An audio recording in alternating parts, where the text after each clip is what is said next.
Donc sa femme est morte en martyr. Lui, il était persécuteur. Maintenant, il est devenu Paul. Il est quitté de Saul à Paul. Africain Santé vous salue. S'il te plaît, concentre-toi. Concentre-toi, tu m'écoutes. Voilà, bonjour la famille, bonjour team Justice pour Maman Blanche. Je suis là avec Christophe, l'oncle national des Fous de tous. Nous sommes venus déposer notre mémoire à l'ambassade de la Belgique, comme vous voyez. Les gars, il y a une nouvelle concernant la villa de Blanche en Belgique. Écoutez la vidéo. Pasteur Marcelo a mis en vente la villa de Blanche.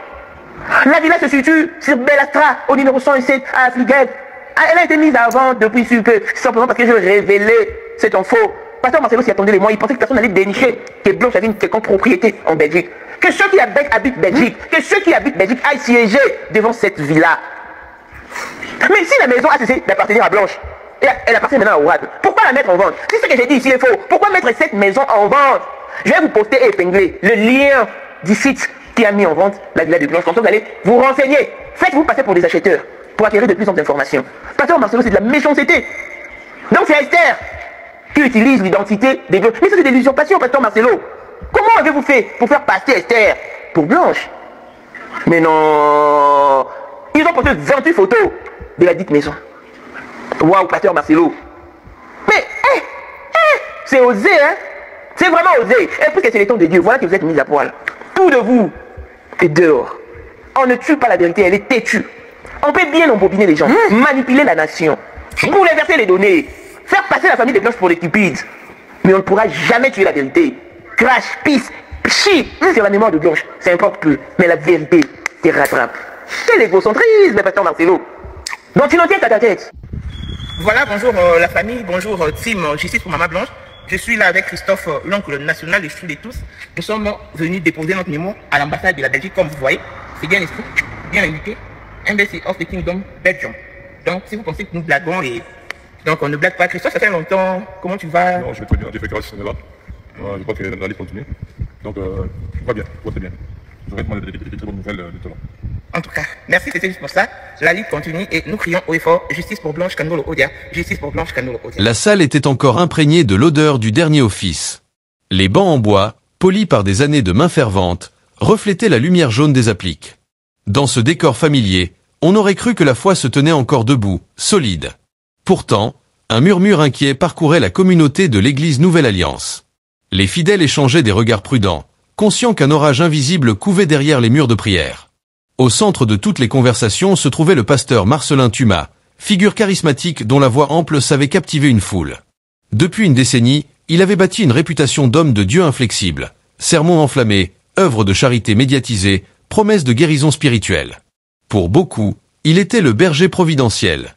Mais depuis la mort de son épouse, Maman Blanchette, le vernis se craquelait. Officiellement, Maman Blanchette était partie en Turquie pour une intervention médicale simple. Les communiqués de l'église parlaient d'une opération de routine. Puis, brutalement, l'annonce avait surgi. Complications inattendues, décès sur place. Le choc fut immédiat, mais plus troublant encore fut le silence de Marcelin. Aucun détail, aucune autopsie publique. Le cercueil, revenu scellé, n'offrait ni adieu ni explication. La famille de Blanchette, établie à Bruxelles, demeurait dans l'incompréhension. Son frère aîné, Jules Calama, homme réservé mais déterminé, multiplia les appels restés sans réponse. On nous empêche de comprendre ce qui s'est passé, confia-t-il à un proche. C'est comme si on avait voulu la faire disparaître 2 fois. À peine quelques semaines après l'enterrement, une autre nouvelle fit l'effet d'une déflagration. La maison de Bruxelles, unique bien au nom de Blanchette, était mise en vente. 500 000 €, affichait l'annonce. Pour Jules, c'était la goutte de trop. Comment peut-on vendre la maison de ma sœur, alors que l'enquête sur sa mort n'est même pas terminée? Dans la communauté, les rumeurs redoublèrent. Certains se souvenaient des prêches où Marcelin louait sa femme comme « colonne de la foi ». D'autres évoquaient discrètement des tensions financières, dettes d'église, projets immobiliers avortés. Ce qui paraissait autrefois impensable, un pasteur manipulé par l'argent, prenait soudain une teinte plausible. Les fidèles plus jeunes, habitués aux plateformes numériques, ne restèrent pas muets. Des captures d'écran de l'annonce immobilière circulèrent sur WhatsApp et Facebook. Des vidéos anonymes, au ton accusateur, se multipliaient sur TikTok. On y montrait des images d'anciens cultes, juxtaposées à la pancarte « à vendre ». Les commentaires s'enflammaient. Un homme de Dieu ne vend pas la mémoire de sa femme. Ou encore, justice pour Maman Blanchette. Marcelin tenta d'endiguer la tempête par un communiqué bref. la maison sera vendue pour financer l'expansion de l'église et les œuvres de charité. Mais l'explication, loin de calmer les esprits, fit naître davantage de soupçons. Pourquoi cette précipitation? Et pourquoi aucun document prouvant l'usage des fonds? Un soir, dans un café discret de Matonge, le quartier congolais de Bruxelles, Jules rencontra une ancienne collaboratrice de l'église. Elle se présenta simplement comme sœur Nadège. Sa voix, basse mais ferme, tremblait d'une colère contenue. « Je ne peux plus me taire. » Blanchette avait peur. Elle m'a confié que Marcelin parlait souvent de vendre la maison, même avant son voyage. Ces paroles donnèrent un nouveau relief à l'affaire. Était-il possible que le voyage médical ait servi de prétexte? Qu'un plan plus sombre se soit joué loin des regards? Dans les cultes suivants, l'ambiance changea radicalement. Certains fidèles continuaient de lever les mains en chantant, d'autres restaient assis, l'air méfiant. La foi, c'est entre Dieu et soi, murmurait une vieille femme en serrant son chapelet. Les visages reflétaient un dilemme, défendre l'homme qui les avait guidés ou écouter la petite voix du doute. Le dimanche, Marcelin monta sur l'estrade avec la même assurance qu'autrefois. Costume sombre impeccable, Bible à la main, il lança « Ne laissez pas les rumeurs détruire l'œuvre du Seigneur. L'ennemi attaque quand la bénédiction est proche. » Les « Amen » fusèrent, mais leur écho sonnait moins fort. Derrière les yeux fervents, une prudence nouvelle s'installait. La tension monta encore lorsque Jules décida de se rendre à Kinshasa pour chercher des réponses auprès de la direction centrale de l'église Nouvelle Alliance. Il avait préparé un dossier épais, copie des messages échangés avec Blanchette avant son départ, reçu bancaire, relevé de propriété. À son arrivée, l'accueil fut glacial. Les responsables administratifs lui répétèrent, d'un ton lisse, que le pasteur Tuma est en mission et ne peut vous recevoir. Jules insista, expliqua qu'il ne réclamait pas d'argent mais la vérité sur la mort de sa sœur. Rien n'y fit. Les secrétaires, derrière leur sourire figé, semblaient obéir à une consigne stricte, fermer la porte à toute question. Cette résistance renforça sa détermination. Pendant ce temps, à Bruxelles, la rumeur enflait. Des fidèles, anciens comme actuels, contactaient discrètement Jules pour lui livrer des bribes d'histoire. Certains parlaient de mouvements financiers inhabituels sur les comptes de l'Église, d'autres d'arguments répétés sur l'importance de sécuriser l'héritage spirituel.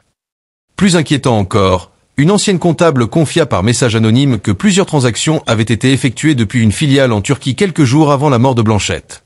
Elle ajoutait « Je ne peux rien prouver sans document officiel, mais tout est lié à un projet immobilier secret du pasteur. » Jules, bouleversé, archiva chaque témoignage, conscient qu'il accumulait plus qu'un simple faisceau de présomption. À Kinshasa, les fidèles eux-mêmes se divisaient. Certains continuaient de défendre le pasteur avec ferveur, persuadés que le diable cherchait à ternir l'œuvre divine.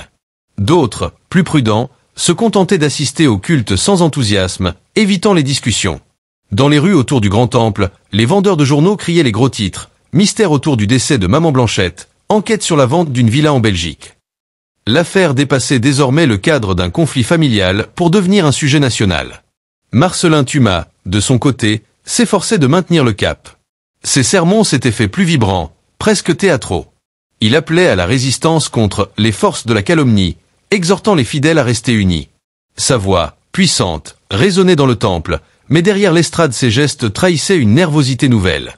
Les caméras qui retransmettaient les cultes en direct sur YouTube captaient parfois un regard fuyant, une crispation brève lorsqu'il prononçait le nom de Blanchette.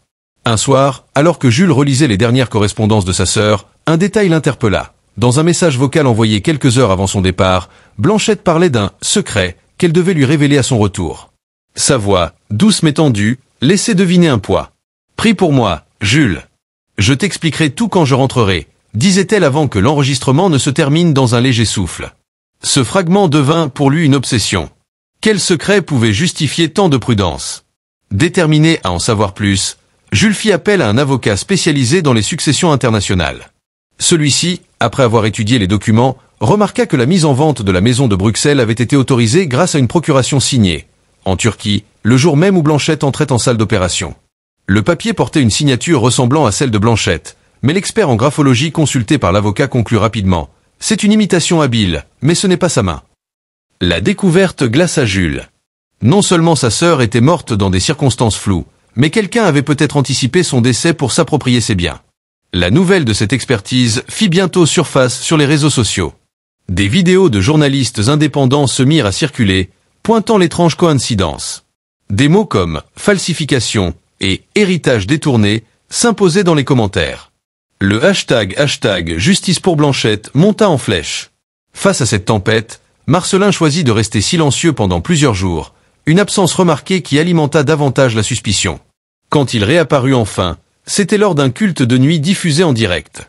Sa voix, habituellement ferme, portait une infime vibration. Le Seigneur est témoin que je n'ai rien à cacher. Ceux qui sèment la discorde seront confondus. Mais cette défense, prononcée sans détail concret, ne convainquit plus autant. Même dans l'assistance, certains visages restaient figés, les bras croisés, incapables de répondre par le traditionnel « Amen ».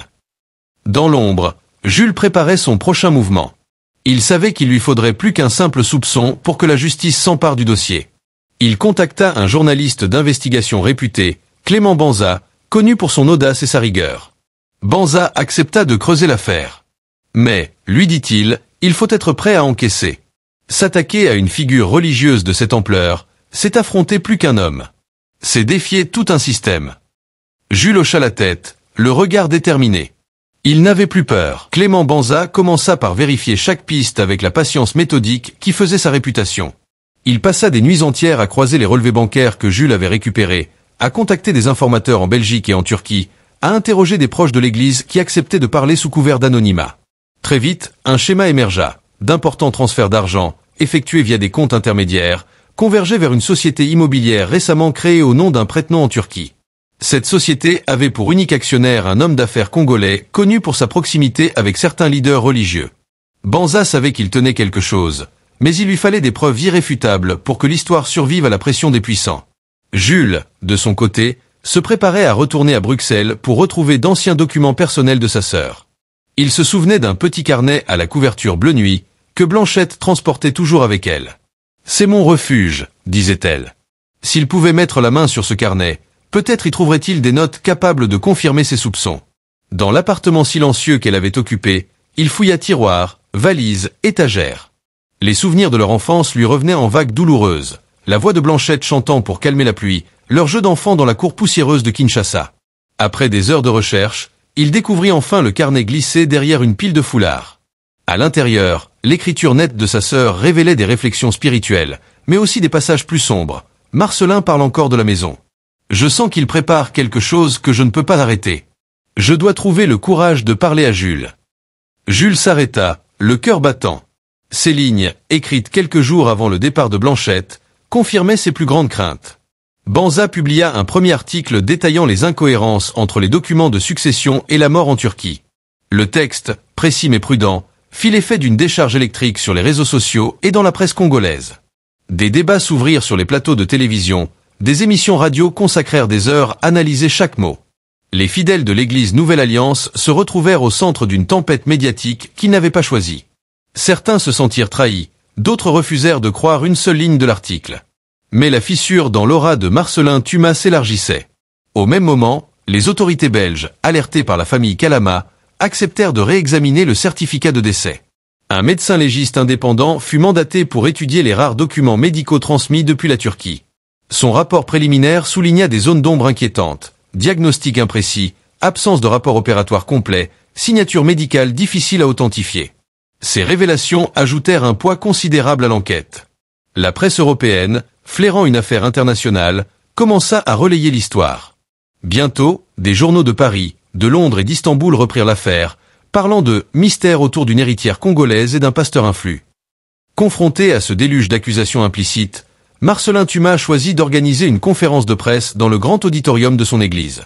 Devant une centaine de journalistes, il apparut vêtu d'un costume gris clair, Bible sous le bras.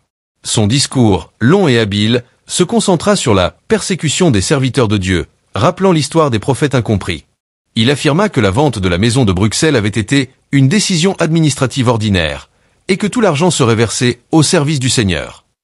Pourtant, à chaque question précise sur la procuration turque, sur le rapport médical, sur le carnet de Blanchette, il se dérobait, invoquant des raisons juridiques.